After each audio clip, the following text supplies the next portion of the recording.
Hello and welcome again to my dacha. It is pouring with rain today, and so I hope you won't mind me recording this in my kitchen rather than underneath an apple tree. I'd like to start us thinking about what we mean by ethics in the context of coaching and coaching supervision. The number of professions used to be limited to a handful, initially law and architecture, and then much later medicine. These days, lots of different trades and practices see professionalisation as an important stage in their evolution, and being a professional gives someone a sense of identity and achievement. The origin of the word profession lies in Middle English, and it dates back to the 1200s. As people became more and more specialised in the work that they did, they began to profess their skills to their peers, and they would vow to perform to the highest known standard of the time. Fast forward to today, and while our understanding of the development of expertise in a trade has changed, the idea of professions has persisted. Many coaches have no other profession. They may not have studied beyond secondary school. So it isn't surprising that as the market for coaching grew, so networks of coaches came together and sought to establish their professionalism, thereby giving themselves also a sense of achievement and identity. These networks, which are often based around the teachings of a particular guru, often interpret this process of professionalisation by copying the process that trade groups went through many centuries ago. This means that they initially become a membership association and then ultimately a professional body.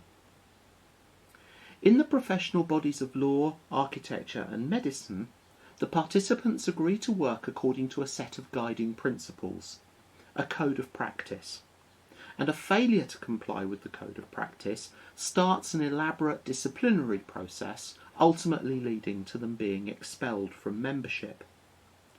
Many coaching bodies have bizarrely begun this way. Actually, the original professions and the trades that wanted to be seen as professions began differently. They began by defining a core body of knowledge and insisting that members could prove that they had this knowledge. Sometimes they did this by written exam, sometimes through an apprenticeship, and sometimes by means of a portfolio of submitted work. They still do so today, and the adoption of codes of practice and procedures for discipline only followed some time later, when the number of members who were actually failing to deliver work to the expected standard grew. An academic by the name of Rom in 2016 summarised the current expectations of a profession as being a number of people with four qualities. Firstly, a shared purpose, preferably connected to some kind of greater good. The second was a widely accepted body of knowledge. The third was actual behaviour in terms of their actions and decisions, in other words, demonstrable skills. And then finally, that they met the expectations of stakeholders from a much wider part of society. They couldn't self-define themselves. Now, ironically, there's strong evidence that the more professional someone is, the less creative they tend to be. And that's possibly simply because of the need to conform to this rather constricted and mutually agreed body of knowledge. To slow down this process of personal redundancy, in other words, to inject new ideas into a profession, the codes of practice often specify a need to complete continuous professional development, or CPD.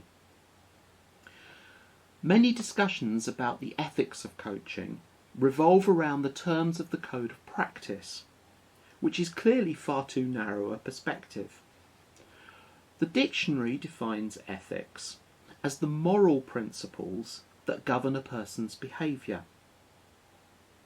Now, of course, we all know that some coaching relationships will go wrong.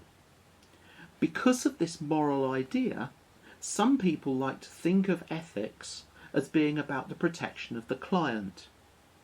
But the evidence isn't there. Few courts, even in the United States, where people are said to be highly litigious, few courts are overrun by cases of coaches being sued by damaged clients. Far more likely, it will be the coaches suing their clients for non-payment of fees. So how much protection is actually needed, and of whom? The client or the coach?